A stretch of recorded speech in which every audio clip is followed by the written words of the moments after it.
मेरे प्यारे देशवासियों, नमस्कार। 2024 का ये पहला मन की बात का कार्यक्रम है। अमृतकाल में एक नई उमंग है, नई तरंग है। 2 दिन पहले हम सभी देशवासियों ने 75वां गणतंत्र दिवस बहुत धूमधाम से मनाया है। इस साल हमारे संविधान के भी 75 वर्ष हो रहे हैं और सुप्रीम कोर्ट के भी 75 वर्ष हो रहे हैं। हमारे लोकतंत्र के ये पर्व मदर ऑफ डेमोक्रेसी के रूप में भारत को और सशक्त बनाते हैं। भारत का संविधान इतने गहन मंथन के बाद बना है कि उसे जीवंत दस्तावेज कहा जाता है। इसी संविधान की मूल प्रति के तीसरे अध्याय में भारत के नागरिकों के मूलभूत अधिकारों का वर्णन किया गया है। और ये बहुत दिलचस्प है कि तीसरे अध्याय के प्रारंभ में हमारे संविधान निर्माताओं ने भगवान राम, माता सीता और लक्ष्मण जी के चित्रों को स्थान दिया था। प्रभु राम का शासन हमारे संविधान निर्माताओं के लिए भी प्रेरणा का स्रोत था और इसलिए 22 जनवरी को अयोध्या में मैंने देव से देश की बात की थी, राम से राष्ट्र की बात की थी। साथियों, अयोध्या में प्राण प्रतिष्ठा के अवसर ने देश के करोड़ों लोगों को मानो एक सूत्र में बांध दिया है। सबकी भावना एक, सबकी भक्ति एक, सबकी बातों में राम, सबके हृदय में राम। देश के अनेकों लोगों ने इस दौरान राम भजन गाकर उन्हें श्री राम के चरणों में समर्पित किया। 22 जनवरी की शाम को पूरे देश ने राम ज्योति जलाई, दिवाली मनाई। इस दौरान देश ने सामूहिकता की शक्ति देखी, जो विकसित भारत के हमारे संकल्पों का भी बहुत बड़ा आधार है। मैंने देश के लोगों से आग्रह किया था कि मकर संक्रांति से 22 जनवरी तक स्वच्छता का अभियान चलाया जाए। मुझे अच्छा लगा कि लाखों लोगों ने श्रद्धाभाव से जुड़कर अपने क्षेत्र के धार्मिक स्थलों की साफ सफाई की। मुझे कितने ही लोगों ने इससे जुड़ी तस्वीरें भेजी हैं, वीडियो भेजे हैं। ये भावना रुकनी नहीं चाहिए, ये अभियान रुकना नहीं चाहिए। सामूहिकता की यही शक्ति हमारे देश को सफलता की नई ऊंचाई पर पहुंचाएगी। मेरे प्यारे देशवासियों, इस बार 26 जनवरी की परेड बहुत ही अद्भुत रही, लेकिन सबसे ज्यादा चर्चा परेड में विमेन पावर को देखकर हुई। जब कर्तव्य पथ पर केंद्रीय सुरक्षा बलों और दिल्ली पुलिस की महिला टुकड़ियों ने कदमताल शुरू किया तो सभी गर्व से भर उठे। महिला बैंड का मार्च देखकर, उनका जबरदस्त तालमेल देखकर देश विदेश में लोग झूम उठे।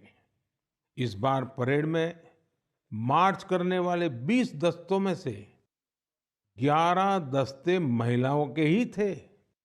हमने देखा कि जो झांकी निकली उसमें भी सभी महिला कलाकार ही थी।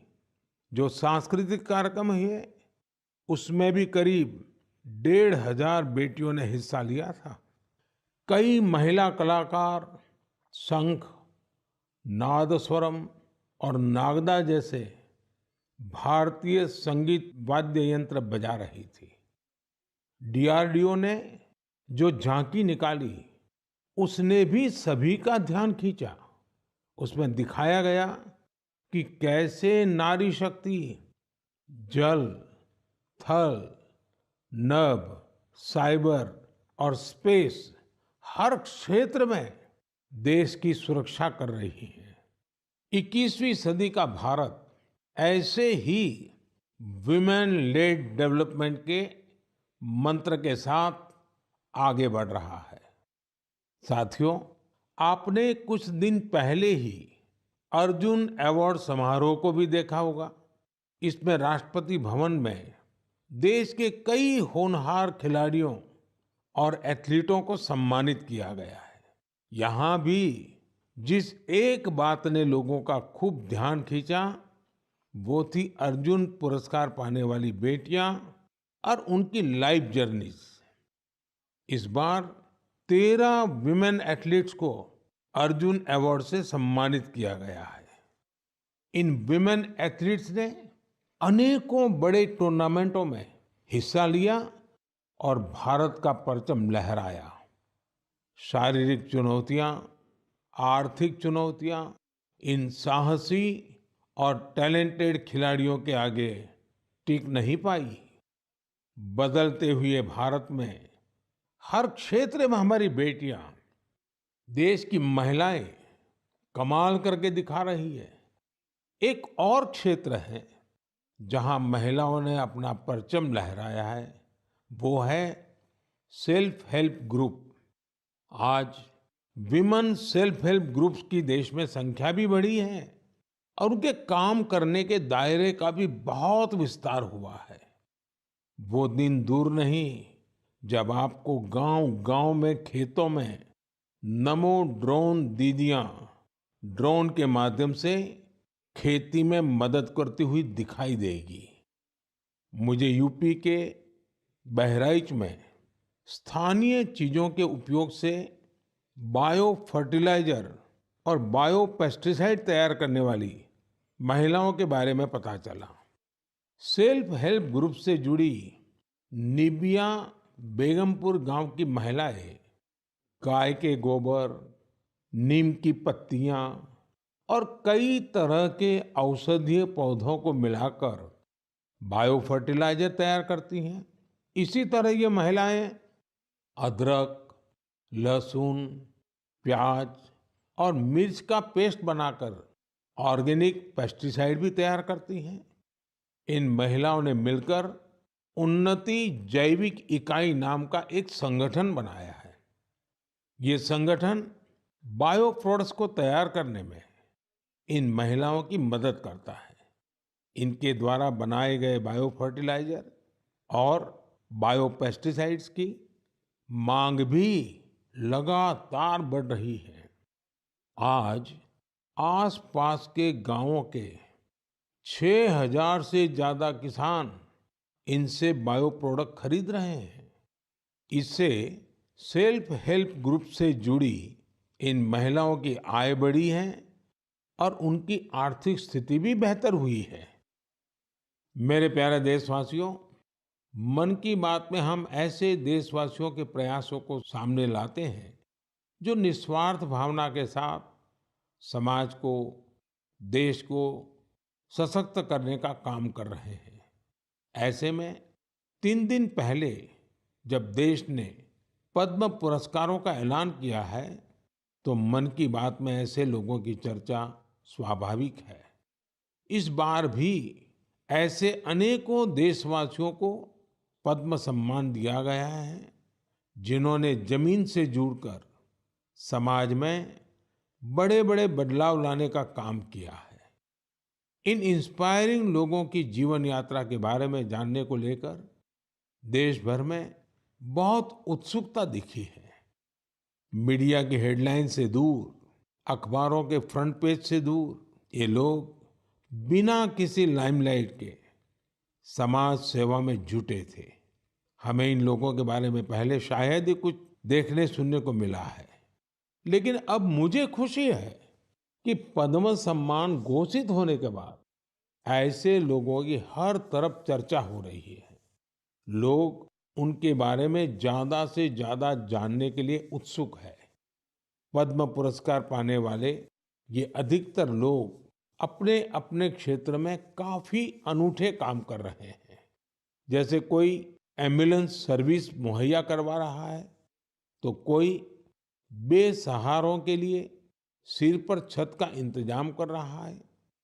कुछ ऐसे भी हैं जो हजारों पेड़ लगाकर प्रकृति संरक्षण के प्रयासों में जुटे हैं। एक ऐसे भी हैं जिन्होंने चावल की 650 से अधिक किस्मों के संरक्षण का काम किया है। एक ऐसे भी हैं जो ड्रग्स और शराब की लत की रोकथाम के लिए समाज में जागरूकता फैला रहे हैं। कई लोग तो सेल्फ हेल्प ग्रुप, विशेषकर नारी शक्ति के अभियान से लोगों को जोड़ने में जुटे हैं। देशवासियों में इस बात को लेकर भी बहुत प्रसन्नता है कि सम्मान पाने वालों में 30 महिलाएं हैं।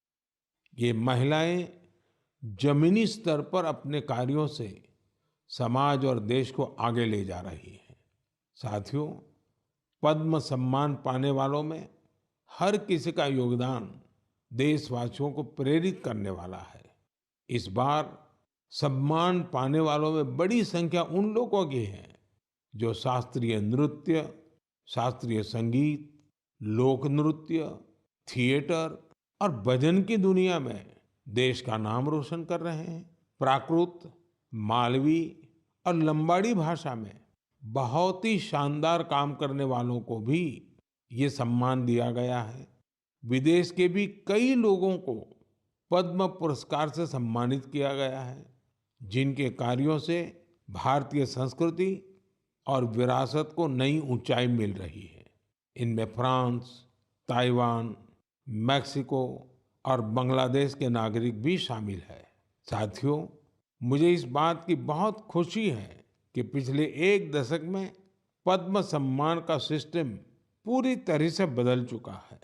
अब ये पीपल्स पद्मा बन चुका है। पद्म सम्मान देने की व्यवस्था में कई बदलाव भी हुए हैं। अब इसमें लोगों के पास खुद को भी नॉमिनेट करने का मौका रहता है। यही वजह है कि इस बार 2014 की तुलना में 28 गुना ज्यादा नॉमिनेशंस प्राप्त हुए हैं। इससे पता चलता है कि पद्म सम्मान की प्रतिष्ठा, उसकी विश्वसनीयता, उसके प्रति सम्मान हर वर्ष बढ़ता जा रहा है। मैं पद्म सम्मान पाने वाले सभी लोगों को फिर अपनी शुभकामनाएं देता हूं। मेरे प्यारे देशवासियों, कहते हैं हर जीवन का एक लक्ष्य होता है। हर कोई एक लक्ष्य को पूरा करने के लिए ही जन्म लेता है। इसके लिए लोग पूरी निष्ठा से अपने कर्तव्यों का पालन करते हैं।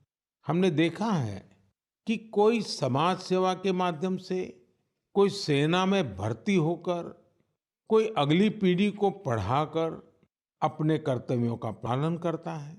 लेकिन साथियों, हमारे बीच ही कुछ लोग ऐसे भी होते हैं जो जीवन के अंत के बाद भी समाज जीवन के प्रति अपने दायित्वों को निभाते हैं, और इसके लिए उनका माध्यम होता है अंगदान। हाल के वर्षों में देश में 1000 से अधिक लोग ऐसे रहे हैं जिन्होंने अपनी मृत्यु के बाद अपने अंगों का दान कर दिया। ये निर्णय आसान नहीं होता, लेकिन ये निर्णय कई जिंदगियों को बचाने वाला होता है। मैं उन परिवारों की भी सराहना करूंगा जिन्होंने अपने करीबियों की आखिरी इच्छा का सम्मान किया। आज देश में बहुत से संगठन भी इस दिशा में बहुत प्रेरक प्रयास कर रहे हैं। कुछ संगठन लोगों को अंगदान के लिए जागरूक कर रहे हैं। कुछ संस्थाएं अंगदान करने के इच्छुक लोगों का रजिस्ट्रेशन कराने में मदद कर रही हैं। ऐसे प्रयासों से देश में ऑर्गन डोनेशन के प्रति सकारात्मक माहौल बन रहा है और लोगों की जिंदगियां भी बच रही है। मेरे प्यारे देशवासियों, अब मैं आपसे भारत की एक ऐसी उपलब्धि साझा कर रहा हूं जिससे मरीजों का जीवन आसान बनेगा, उनकी परेशानी कुछ कम होगी। आप में से कई लोग होंगे जिन्हें इलाज के लिए आयुर्वेद, सिद्ध या यूनानी की चिकित्सा पद्धति से मदद मिलती है, लेकिन इनके मरीजों को तब समस्या होती है जब वो इसी पद्धति के किसी दूसरे डॉक्टर के पास जाते हैं।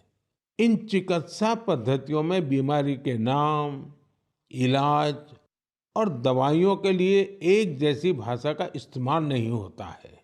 हर चिकित्सक अपने तरीके से बीमारी का नाम और इलाज के तौर तरीके लिखता है। इससे दूसरे चिकित्सक के लिए समझ पाना कई बार बहुत मुश्किल हो जाता है। दशकों से चली आ रही इस समस्या का भी अब समाधान खोज लिया गया है। मुझे ये बताते हुए खुशी हो रही है कि आयुष मंत्रालय ने आयुर्वेद, सिद्ध और यूनानी चिकित्सा से जुड़े डेटा और शब्दावली का वर्गीकरण किया है। इसमें विश्व स्वास्थ्य संगठन ने भी मदद की है। दोनों के प्रयासों से आयुर्वेद, यूनानी और सिद्ध चिकित्सा में बीमारी और इलाज के जुड़ी शब्दावली की कोडिंग कर दी गई है। इस कोडिंग की मदद से अब सभी डॉक्टर प्रिस्क्रिप्शन या अपनी पर्ची पर एक जैसी भाषा लिखेंगे। इसका एक फायदा ये होगा कि अगर आप वो पर्ची लेकर दूसरे डॉक्टर के पास जाएंगे तो डॉक्टर को इसकी पूरी जानकारी उस पर्ची से ही मिल जाएगी। आपकी बीमारी, इलाज, कौन कौन सी दवाएं चली हैं, कब से इलाज चल रहा है, आपको किन चीजों से एलर्जी है, ये सब जानने में उस पर्ची से मदद मिलेगी। इसका एक और फायदा उन लोगों को होगा जो रिसर्च के काम से जुड़े हैं। दूसरे देशों के वैज्ञानिकों को भी बीमारी, दवाएं और उसके प्रभाव की पूरी जानकारी मिल जाएगी। रिसर्च बढ़ने और कई वैज्ञानिकों के साथ साथ जुड़ने से ये चिकित्सा पद्धति और बेहतर परिणाम देंगे और लोगों का इनके प्रति झुकाव बढ़ेगा। मुझे विश्वास है इन आयुष पद्धतियों से जुड़े हमारे चिकित्सक इस कोडिंग को जल्द से जल्द अपनाएंगे।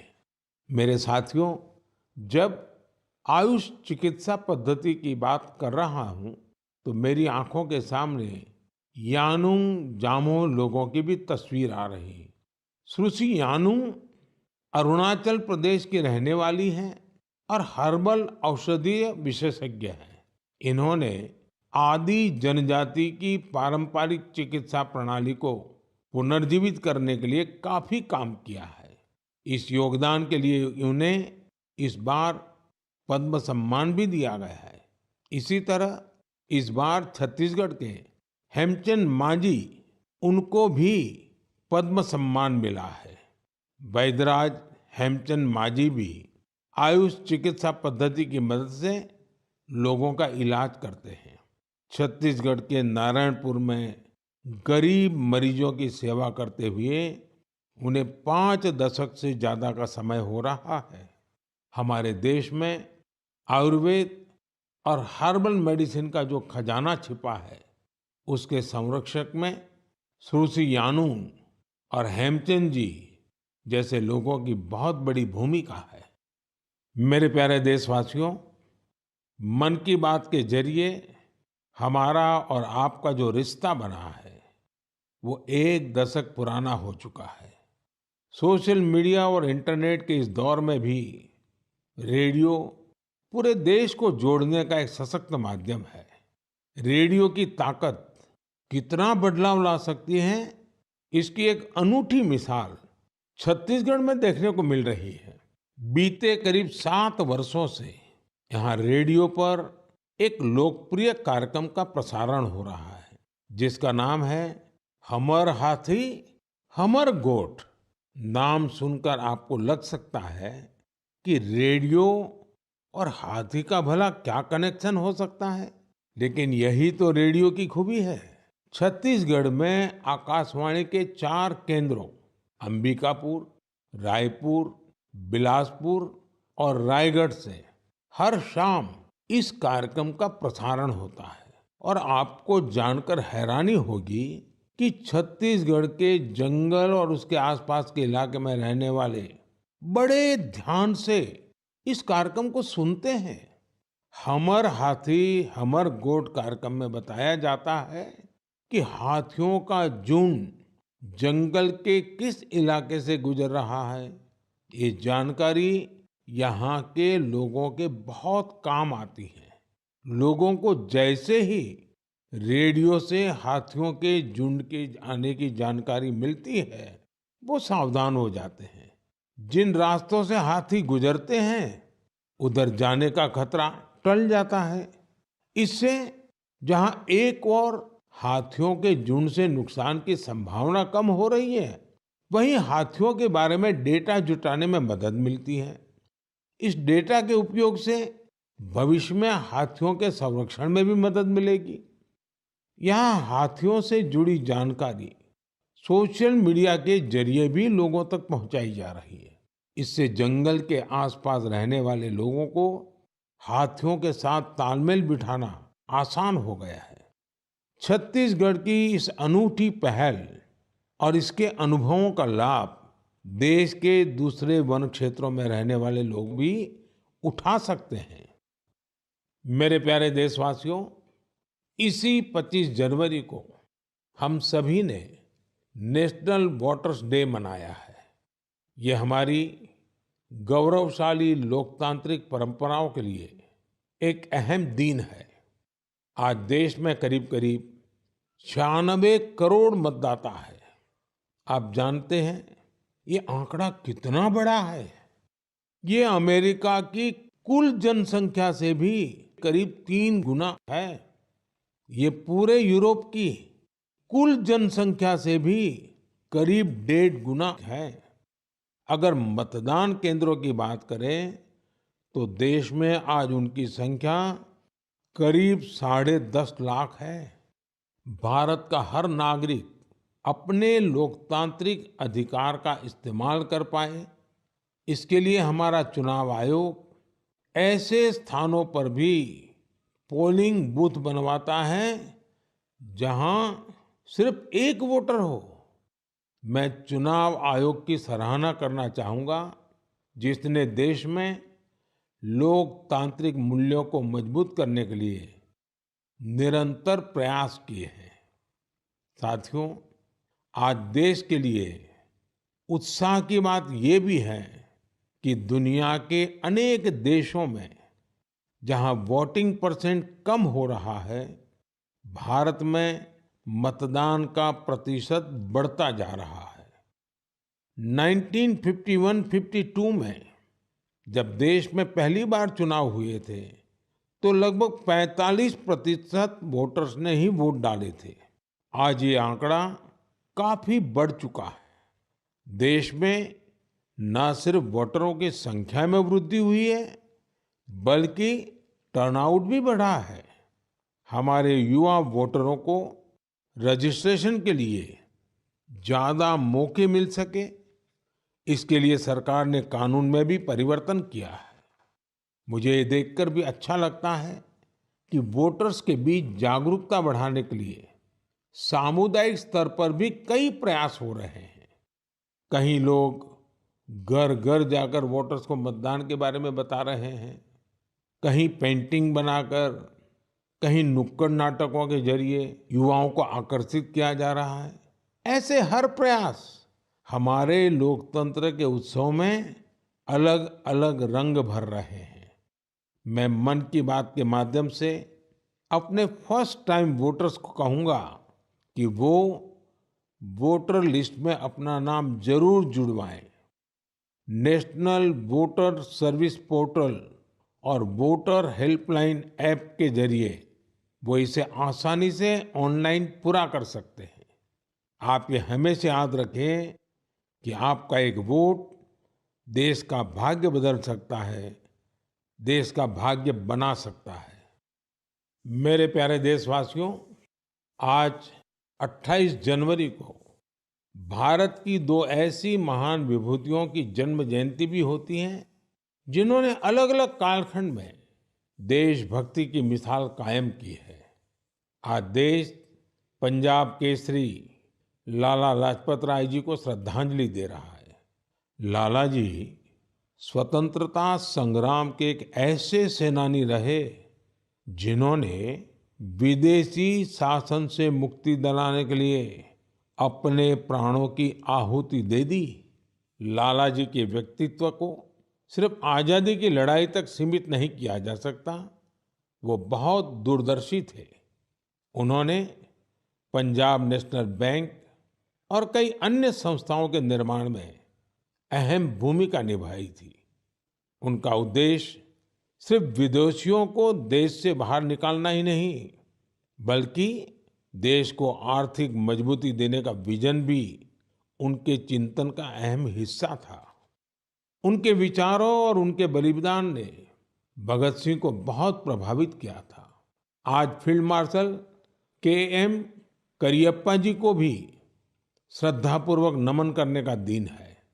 उन्होंने इतिहास के महत्वपूर्ण दौर में हमारी सेना का नेतृत्व कर साहस और शौर्य की मिसाल कायम की थी।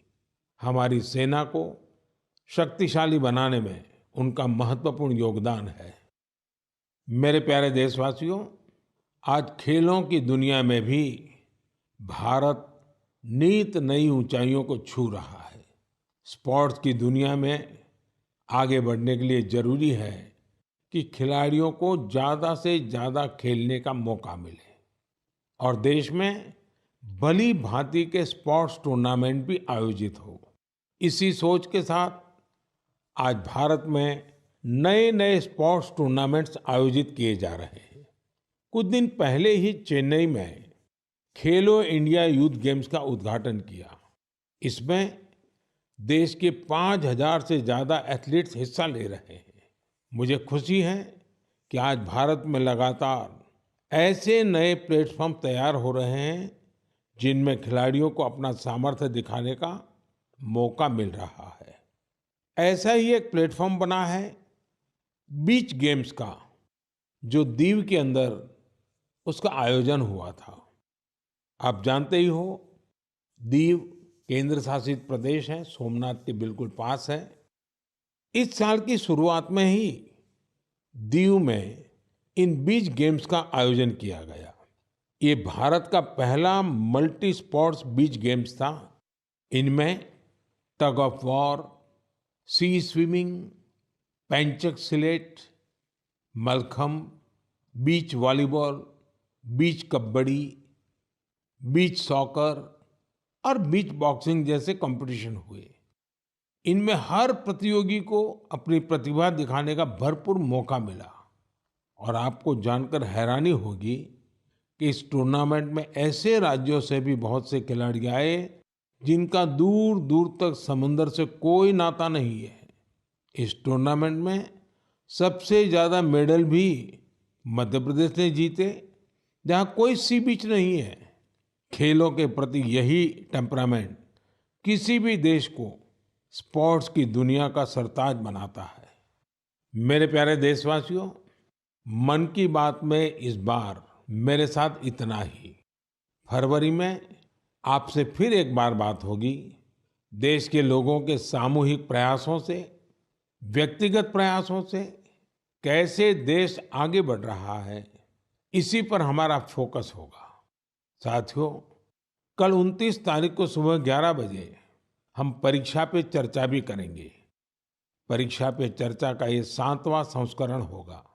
ये एक ऐसा कार्यक्रम है जिसका मैं हमेशा इंतजार करता हूँ। इससे मुझे स्टूडेंट्स के साथ बातचीत करने का मौका मिलता है और मैं उनके परीक्षा संबंधी तनाव को कम करने का भी प्रयास करता हूँ। पिछले 7 वर्षों में परीक्षा पे चर्चा शिक्षा और परीक्षा से संबंधित कई मुद्दों पर बातचीत करने का एक बहुत अच्छा माध्यम बनकर उभरा है। मुझे खुशी है कि इस बार 2.25 करोड़ से अधिक विद्यार्थियों ने इसके लिए रजिस्ट्रेशन कराया है और अपने इनपुट भी दिए हैं। मैं आपको बता दूं कि जब हमने पहली बार 2018 में ये कार्यक्रम शुरू किया था तो यह संख्या केवल 22,000 थी। स्टूडेंट्स को प्रेरित करने के लिए और परीक्षा के तनाव के बारे में जागरूकता फैलाने के लिए बहुत से अभिनव प्रयास भी किए गए हैं। मैं आप सभी से, विशेषकर युवाओं से, विद्यार्थियों से आग्रह करूंगा कि वे कल रिकॉर्ड संख्या में शामिल हो। मुझे भी आपसे बात करके बहुत अच्छा लगेगा। इन्हीं शब्दों के साथ मैं मन की बात के इस एपिसोड में आपसे विदा लेता हूं। जल्द ही फिर मिलेंगे। धन्यवाद।